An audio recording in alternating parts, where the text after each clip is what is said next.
예, 이제 차사기 13장에 우리에게 그렇게 유명한 사사 삼손에 대한 이야기가 나옵니다. 삼손에 대한 이야기는 이 블레셋 사람들과 연관돼서 나오죠. 이 블레셋 사람들은 이스라엘 구약에서 무려 250번이나 언급되어지는 이 족속의 이름이고요. 성경에서는 이스라엘 사람들과 아주 전통적이고 역사적인 이 원수다, 적이었다, 이렇게 기록이 되어 있습니다. 블레셋 사람들은 보통 이제 그리스 쪽에서 넘어온 것으로 이제 예상이 되고요. 또 해양 민족으로 아주 재빠르고 문화적으로도 상당히 앞서간 민족이라고 짐작이 되고 있습니다. 문화적으로는 이제 이스라엘 사람들보다도 상당히 앞서 있던 민족이라고 볼 수 있고, 그래서 이제 군사적으로도 이스라엘보다는 우세한 민족이었다 볼 수 있습니다. 이제 우리가 이제 계속 14장 이렇게 읽으면서 삼손과 블레셋 사람들과의 싸움에 대한 이야기들을 보겠는데요. 종교적으로는 이 사람들은 마치 인어공주처럼 반은 물고기이고 반은 사람인 신을 믿었습니다. 그 신을 다곤신이라고 불렀죠. 이제 그래서 이제 우리가 이제 삼손 이야기를 들으면서 이제 삼손이 다곤 신전을 무너뜨리고 그 삼손도 죽고 거기 다곤신을 섬기던 여러 사람들도 함께 죽는 사건이 발생하죠. 이제 다곤이라고 하는 신을 믿게 되어 있습니다. 이 구약 성서에는 사사기를 비롯해서 사무엘상, 사무엘하에서 이렇게 또 계속해서 블레셋 사람들과의 싸움 이야기가 나옵니다. 이 삼손이 블레셋 사람들과 다곤 신전을 무너뜨린 사건과 더불어서 또 다윗이 블레셋 사람인 그 골리앗을 무너뜨리는 이야기도 또 성경에 기록이 되어 있죠. 이렇게 삼손의 이야기는 이스라엘의 역사적 적군이었던 블레셋 사람과의 관계 속에서 이렇게 나오게 됩니다. 오늘 사사기 13장은 이렇게 이제 삼손의 등장을 이야기하는데, 삼손은 아마 사사 중에서 가장 논쟁이 많았던 사람 중에 하나일 것입니다.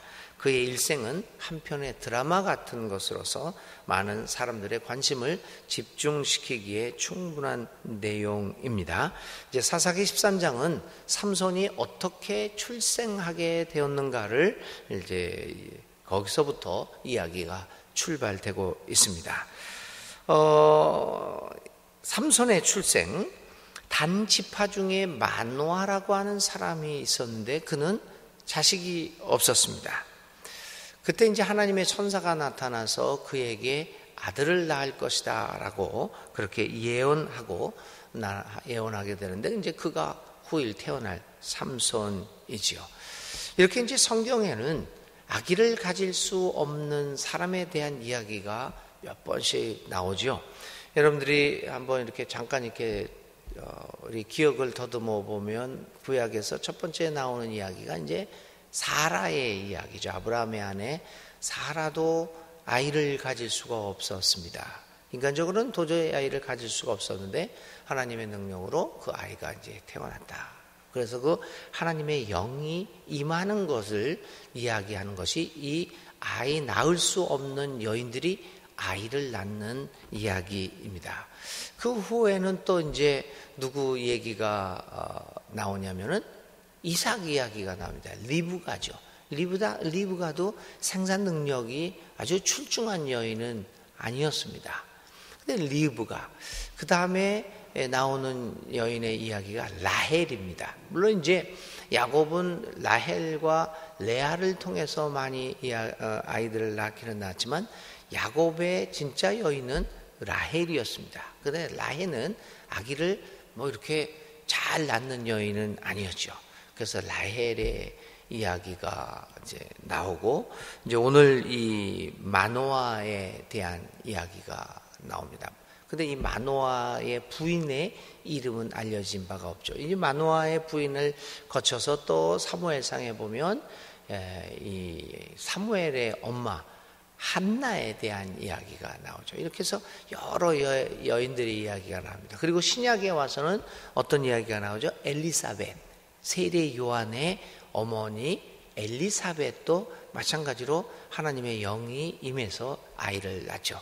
그 다음에 6개월 후에 또 누가복음이나 특별히 이제 누가복음이죠.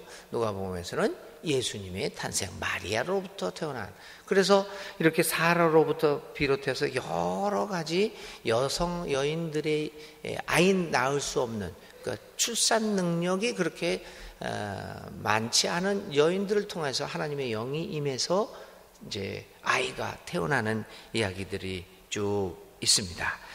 그러니까 이제 삼손에 태어나는 이야기도 이러한 일련의 이 여성들을 통한 하나님의 구원의 역사의 이야기를 우리에게 가르쳐주고 있는 것입니다. 자, 그래서 이 사사기 13장의 삼손에 태어나는 이야기를 통해서 하나님이 어떻게 우리 안에서 구원의 역사를 이루어내는가라고 하는 것들의 이 특징을 살펴볼 수 있겠습니다.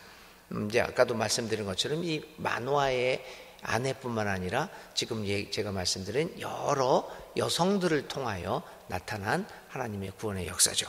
먼저 삼손은 아들을 낳을 수 없는 가족에게서 태어납니다. 이 이야기는 의도는 아주 간단합니다.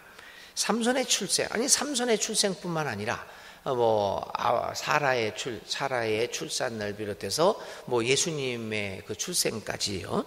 이러한 출생들은 인간의 의도성이나 능력이 배제된 순수한 하나님의 능력으로 인한 것이다 라고 하는 아주 간단하지만 명료한 메시지를 우리에게 전달해 주고 있습니다. 우리에게 이 삼손의 출생을 비롯한 여러 사람들의 이 성경에서 이 출생의 이야기들은 우리에게 분명한 메시지를 남겨두고 있는 것이죠. 다시 말하면 하나님의 일은 하나님의 능력으로 이루어지는 것이고 인간의 능력이 끝나는 그곳에서부터 하나님의 능력이 시작되고 있음을 우리에게 분명히 말해주고 있습니다.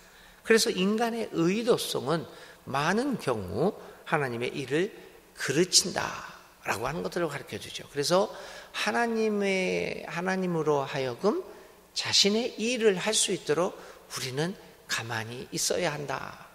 너무 나서서 내 의도대로 일을 이끌어 간다라고 했을 때 오히려 그 일이 하나님의 일을 그르치는 경우가 많다. 인간의 능력은 많은 경우 하나님이 일할 수 있는 환경을 파괴시키기도 한다라는 것을 우리에게 가르쳐주고 있죠. 이렇게 삼손을 비롯한 여러 사람들의 하나님의 영에 의한 출생은 인간의 의도와 능력이 철저히 배제된 채 발생하고 있는 것입니다.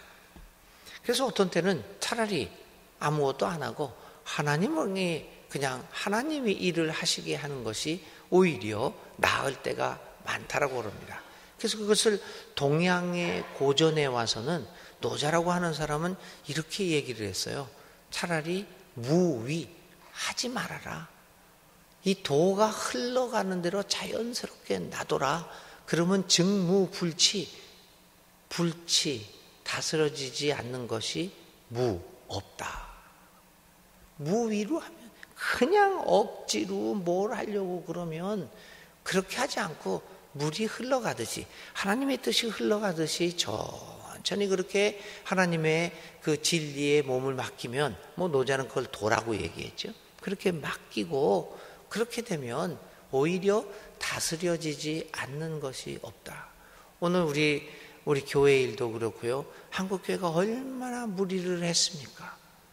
세상에 빚이 없는 교회가 없을 정도로. 그래서 전부 다 빚 속에 걸어가는 교회를 만들어 놨습니다. 치읓이 아니라 지읒으로. 전부 다 빚 속에서 걸어가는 교회. 이렇게 무리하게 할 일이 필요가 있었을까요? 근데 이렇게 무리하게 일을 한 결과가 뭡니까? 이 하나님의 뜻도 이루어지지 않고 오히려 사회에서는 지탄을 받고 이런 일들이 일어나게 된 거죠. 삼손이 태어나는 것은 오직 하나님의 영으로 된 겁니다. 하나님의 능력으로 된 겁니다. 거기에 마노아와 이 마노아의 아내는 하나님의 명령에 자신의 삶을 맡겼습니다. 그러니까 증무불치, 다스려지지 않는 것이 없는 그 삶을 살아가게 되었던 것이지요. 이런 것들이 이제 굉장히 그 삼손을 비롯한 여러 일세 인물들의 출생을 통해서 우리가 배울 수 있는 것이죠.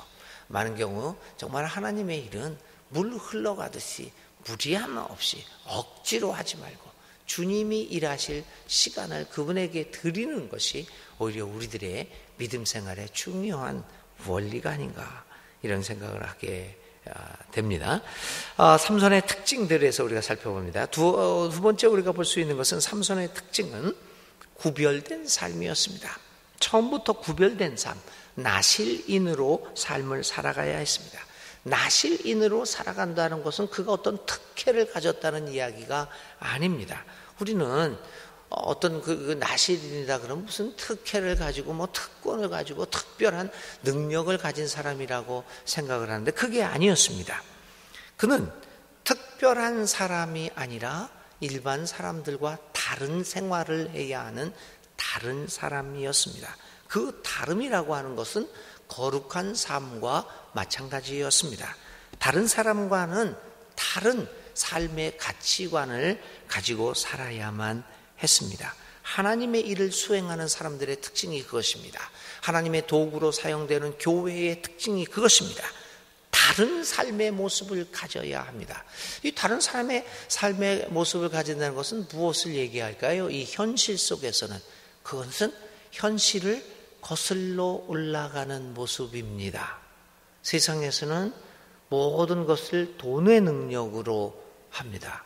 교회는 돈의 능력이 교회 안에 들어오지 못하도록 오히려 돈의 능력을 거슬러 올라갑니다. 사람들은 세상에서는 높은 사람, 권력을 가진 사람들이 다 초항을 받습니다. 그 사람들이 힘을 발휘합니다. 교회는 오히려 높은 자리에 올라간 사람들이 가장 낮은 자의 모습으로 섬겨야 합니다. 다스리는 자의 모습이 아니라 이런 다른 모습들을 보여야 합니다. 그런데 오늘 우리들은 어떤 모습을 보입니까? 별로 다른 게 없습니다. 세상에서는 나와 다른 사람들을 틀리다고 생각해서 미워하고 혐오합니다. 교회에서는 그 모습과 현실에서 나오는 모습과 다른 모습을 보여야 합니다. 죄인이라고 생각할지라도 포용해야 됩니다. 안아줘야 합니다. 아니 뭐 나와 다르다고 해서 다 미워하고 뭐 이렇게 갈라내고 그러면 세상과 뭐가 다릅니까? 삼손은 태어나면서부터 다른 삶을 살아야 됐습니다. 무엇보다도 삶의 가치관과 목표에 있어서 달라야 합니다. 그것이 삼손의 출생을 통해서 하나님이 우리에게 가르쳐 주신 것입니다. 우리 교회가 믿는 사람들이 정말 안 믿는 사람과 뭐가 그렇게 다를까? 우리도 돈 쫓아가고 권력 쫓아가고 혐오하고 똑같이 하는데, 물론 100% 어떻게 우리가 돈을 안 쫓아가겠습니까? 그걸 말하는 것이 아니죠. 뭐 권력 있는 거 어떻게 100% 그러면 뭐 산속에 들어가서 살아야 되겠죠. 뭐 미워하는 사람도 생기겠죠. 그러나 그 정도에 있어서, 그리고 우리가 살아가면서 그런 일들을 하는 데 있어서 세상 사람들이 하는 거하고는 좀 달라야죠. 교회의 모든 일들이요. 이런 면에서 우리 믿는 이들과 교회의 삶이 오늘의 사회에서 어떤 평가를 받을 수 있을까? 믿는 이들과 교회는 세상과는 달라야 한다. 이것이 삼손의 출생에 대해서 우리가 볼 수 있는 뜻이죠. 그 다음에 이제 마지막으로요. 왜 어떻게 삼손의 출생을 이 마노아 가족에게 이 삼손이 출생하게 되었느냐 이겁니다. 왜 마노아에게, 그 옆에 다른 사람들도 있었을 텐데 왜 그 많은 사람 중에서 마노아에게 이런 삼손이, 그 집안의 삼손이 출생합니까? 왜 옆에 다른 사람의 가족에게 출생하지 않았을까요? 여기에는 오늘 사사기가 전하고 있는 아주 중요한 비밀이 하나 있습니다. 이 사사기뿐만 아니죠. 구약 전체를 통해서 나타나는, 제가 수차례 반복하는 구약의 동기죠. 나그네 대접입니다. 이게 참 놀라운 거죠. 아브라함이 이 사라에게를 통해서 하나님의 그 이삭이 태어남을 받았을 때도 여러분 어떻게 됐죠? 아브라함과 사라가 지나가는 나그네를 대접했을 때였습니다. 다 그렇습니다. 오늘 마노아를 방문한 것은 마노아가 이 천사의 말을 들었던 것은 이 마노아의 아내가 지나가는 나그네를 대접하는 거기서 나온 것입니다. 나그네 대접 동기에서 이 하나님의 선택이 마노아 집에 이르게 되었던 것입니다. 마노아와 그의 아내는 길 가는 나그네를 하나님의 천사인 줄 모르고 음식을 대접한다. 15절, 16절. 우리가 이제 맨 마중에 보면 이제 마노아가 그거 대접하고 다 그렇게 이야기를 나누고 그 사람들이 돌아간 다음에 뭐라고 그러냐면 이게 하나님 자체, 내가 기묘자다 이 얘기를 하면서 사라지게 됩니다. 그걸 듣고 나서 이 마노아가 깨닫죠. 아이고 내가 하나님을 만났구나. 그러니 내가 죽을 수밖에 없겠구나. 이런 두려움에 쌓이게 되죠. 그때 나중에서야 그가 자기가 대접한 사람이 하나님 자체였음을 깨닫게 되는 것이죠. 어디서 우리는 하나님을 만나게 될까?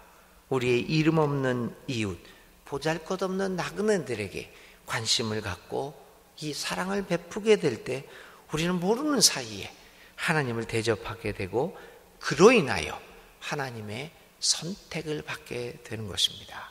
주위의 나그네가 누구인가? 나그네를 마노아는 대접함으로써 다른 여러 가족들이 있음에도 불구하고 하나님의 선택을 받아서 그 가정에서 하나님의 일꾼이었던 하나님의 그 사람, 하나님의 영으로 태어난 삼손이 태어나게 됩니다. 이 이제 삼손의 이야기를 통해서 한 3가지 정도의 이 하나님의 사람들이 어떻게 이루어지는가라고 하는 것들을 우리 한번 살펴보았습니다. 오늘도 이런 삼손의 태어남을 보면서 하나님의 사람으로 살아가는 것이 무엇인가를 생각해 볼 수 있기를 바랍니다. 그래서 오늘 우리가 붙잡고 하루를 명상할 말씀은 하나님의 사람입니다. 하나님이 능력, 하나님의 은혜로 살아가는 것, 그리고 나그네를 대접함으로써 하나님을 만나게 되었던 이 하나님의 사람을 명상하면서 하루를 살아갈 수 있기를 바랍니다. 오늘의 기도 드리겠습니다. 하나님, 오늘은 삼손, 하나님에게 선택받은 사람의 이야기를 들었습니다. 하나님이 삼손을 선택한 이유에 대해서도 생각해 봅니다. 오늘 우리들을 선택하신 하나님의 이유도 생각해 봅니다. 결코 우리의 강함과 능력으로 인한 것이 아님을 깊이 깨닫습니다. 오늘 우리가 된 것은, 하나님의 사람이 된 것은 오직 하나님의 은혜에 의한 선택이었음을 바라봅니다. 그러기에 오늘도 하나님의 은혜만을 바라볼 수밖에 없음도 고백합니다. 하나님, 오늘의 삶을 통하여 하나님이 선택하신 하나님의 사람으로서의 삶을 살아가기 위하여 필요한 주님의 은혜로 우리의 삶을 충만히 채워 주시옵소서. 예수님의 이름으로 간절히 기도를 드립니다. 아멘. 오늘의 실천입니다. 내가 진정한 하나님의 사람으로 살아가기 위하여 세상 사람들과 달라져야 할 것이 있어야 될 텐데, 버려야 할 것은 무엇이고 새롭게 결단해야 할 것은 무엇인가에 대하여 한번 리스트를 작성해 보면 어떻겠습니까? 버려야 할 것, 결단해야 할 것들을 한번 작성해 보시기 바랍니다. 이제 주님 가르쳐 주신 기도 드립니다. 하늘에 계신 우리 아버지, 아버지의 이름을 거룩하게 하시며 아버지의 나라가 오게 하시며 아버지의 뜻이 하늘에서와 같이 땅에서도 이루어지게 하소서. 오늘 우리에게 일용할 양식을 주시고 우리가 우리에게 잘못한 사람을 용서하여 준 것 같이 우리 죄를 용서하여 주시고 우리를 시험에 빠지지 않게 하시고 악에서 구하소서. 나라와 권능과 영광이 영원히 아버지의 것입니다. 아멘.